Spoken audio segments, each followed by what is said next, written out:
Hello friends, मैं हूं मनीष और आप देख रहे हैं एलिट मनीष सर की क्लासेस। दोस्तों, आज हम टॉमस हार्डी के well known novel the return of the native की सेकंड बुक को डिस्कस करेंगे।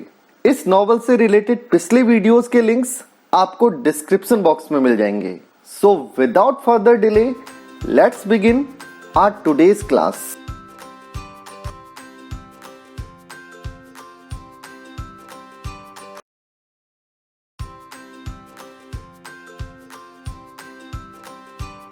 लोकल वर्कर्स हम्फ्रे और सैम कैप्टन वाई के घर के बाहर लकड़ियों का ढेर बना रहे हैं और आपस में कुछ बातें भी करते जा रहे हैं। यूस्टेसिया वाई घर के अंदर किचन में है और वहीं से इनकी बातें सुन रही हैं। इनकी बातों से उसे पता लग जाता है कि क्लिम योब्राइट, जो पेरिस में एक डायमंड मर्चेंट का मैनेजर है, वो जल्द ही इग्डन हीथ लौट रहा है।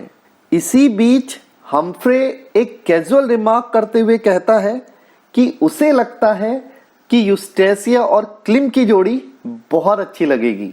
उन लोकल वर्कर्स की बातचीत यूस्टेसिया को खूब आनंद पहुंचा रही थी। Without even meeting Klim, she was ready to fall in love with him. Paris से आता हुआ क्लिम उसे स्वर्ग से आते हुए किसी देवदूत से कम नहीं लग रहा था। दोस्तों, इधर टॉमसिन और उसकी चाची क्लिम के वेलकम की तैयारियों में लगी हैं।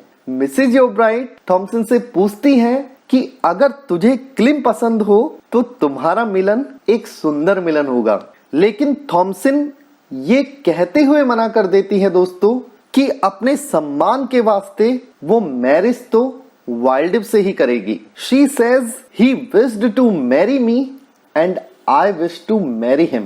आज की अंधेरी शाम में यूस्टेसिया अपने घर से निकलकर ब्लूमसेंड यानी कि मिसेज योब्राइट के घर की ओर जाती है और देखती है कि वहां ना तो कोई रोशनी थी और ना ही कोई आवाज। उसे उम्मीद थी कि शायद क्लिम आ गया हो।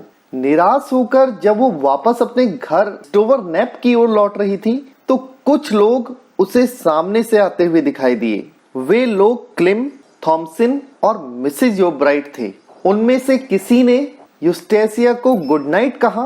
अंधेरे में यूस्टेसिया के कुछ समझ नहीं आया और उस आवाज के बारे में सोचते हुए वो अपने नाना कैप्टन वाई के घर पहुंची और फिर वो अपने नाना से पूछती है कि हम लोग योब्राइट्स के साथ फ्रेंडली क्यों नहीं हैं? वो भी तो अमीर लोग हैं। कैप्टन वाई कहते हैं कि वो इस बारे में ज्यादा कुछ नहीं बता सकते, लेकिन तुम उनकी फ्रेंड्स नहीं बन सकती क्योंकि तुम्हारे टेस्ट अलग हैं और उनके बिल्कुल ही अलग। उस रात यूस्टेसिया ने क्लिम को अपने सपने में देखा।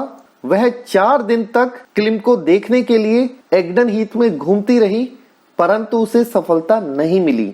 अंत में डिसअपॉइंट होकर यूस्टेसिया ने क्लिम को ढूंढना ही बंद कर दिया दोस्तों। लेकिन चंचल भाग्य को ये कहां मंजूर था दोस्तों। 5वें दिन उसने क्लिम को यूस्टेसिया के मार्ग में लाकर खड़ा कर दिया। आज 23 दिसंबर का दिन था और शायद यूस्टेसिया की आशाओं का भी अंतिम दिन। इसके बाद तो क्लिम क्रिसमस डे के सेलिब्रेशन में बिजी हो जाएगा और फिर वापस पेरिस चला जाएगा। ऐसे निराशाजनक समय में चार्ली एक आशा की किरण बनकर यूस्टेसिया के पास पहुंचता है और वो यूस्टेसिया को बताता है कि वो और उसके साथी लड़के सेंट जॉर्ज नाटक का अभिनय कर रहे हैं। ये एक ममर्स शो है जिसमें उन्हें चेहरे पर हेलमेट डालकर परफॉर्म करना है और ये नाटक क्लिम योब्राइट के घर में खेला जाने वाला है। यूस्टेसिया छिपकर इन लोगों की रिहर्सल को देख लेती है और चार्ली से कहती है कि वो अपना टर्किश नाइट वाला रोल उसे दे दे। इसके लिए वो चार्ली को हाफ क्राउन भी ऑफर करती है, लेकिन चार्ली अपने रोल के बदले में पैसे नहीं चाहता था दोस्तों। वो तो यूस्टेसिया का हाथ आधे घंटे तक पकड़ना चाहता था, लेकिन यूस्टेसिया ने रोल पाने के लिए उसे अपना हाथ 15 मिनट तक पकड़ने के लिए ही दिया। नेक्स्ट इवनिंग यूस्टेसिया क्लिम के घर पहुंचकर उस नाटक में अभिनय करती हैं और अपना किरदार बहुत अच्छे से निभाती है। जब यूस्टेसिया का पाठ समाप्त हो जाता है तो उसकी आंखें क्लिम को ढूंढने लगती हैं। तभी मिसेज योब्राइट वहां आ जाती हैं और सभी लोगों से हेलमेट हटाकर खाने पीने के लिए कहती है। लेकिन यूस्टेसिया अपना हेलमेट नहीं उतार सकती। अगर उसने ऐसा किया तो सबको पता लग जाएगा कि वो एक लड़की है। इसके बाद क्लिम खुद यूस्टेसिया के पास आता है और भोजन के लिए कहता है, लेकिन यूस्टेसिया इसके लिए मना कर देती है। क्लिम द्वारा उसकी ओर ध्यान दिए जाने पर वो अंदर ही अंदर बहुत खुश भी है दोस्तों। क्लिम के लिए यूस्टेसिया के दिल में तुरंत प्रेम जाग जाता है। लेकिन फिर जब उसने क्लिम को टॉमसिन से अकेले कमरे में बात करते हुए देखा तो उसे लगा कि कहीं टॉमसिन वाइल्डिप को छोड़कर क्लिम से ना प्रेम करने लग जाए। इसीलिए वो डिसाइड कर लेती है कि अब वो वाइल्डिप से नहीं मिलेगी और टॉमसिन की मैरिज वाइल्डिप से जल्दी कराएगी ताकि क्लिम से तो वो ही प्यार कर सके। फिर यूस्टेसिया रेडलमैन डिगरी वैन से मिलती है और उसे वाइल्डिप को देने के लिए एक लेटर और एक पार्सल देती है। वैन बताता है कि वो ये सिर्फ इसलिए करेगा क्योंकि वो टॉमसिन को खुश देखना चाहता है।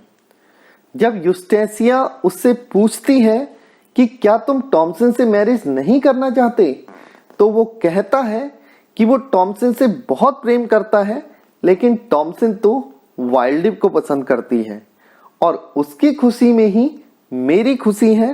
बस उसके साथ कुछ गलत नहीं होना चाहिए। वैन के सेल्फलेस लव को यूस्टेसिया अपने क्लिम के साथ लव से कंपेयर करती है और वैन के लव को कहीं ऊपर पाती है। जब वाइल्डिप को डिगरी वैन के थ्रू यूस्टेसिया का मैसेज मिलता है कि अब वो और उससे नहीं मिलेगी तो उसे गुस्सा आ जाता है और उसे चिढ़ाने के लिए वो टॉमसिन से मैरिज के लिए रेडी हो जाता है। पिछली बार की तरह इस बार भी मैरिज में कुछ गड़बड़ ना हो जाए, इसे इंश्योर करने के लिए यूस्टेसिया खुद चर्च में आती है और वो खुद टॉमसिन का हाथ वाइल्डिप के हाथों में देती है। और यहीं पर हमारी बुक सेकंड समाप्त भी हो जाती है दोस्तों। धन्यवाद।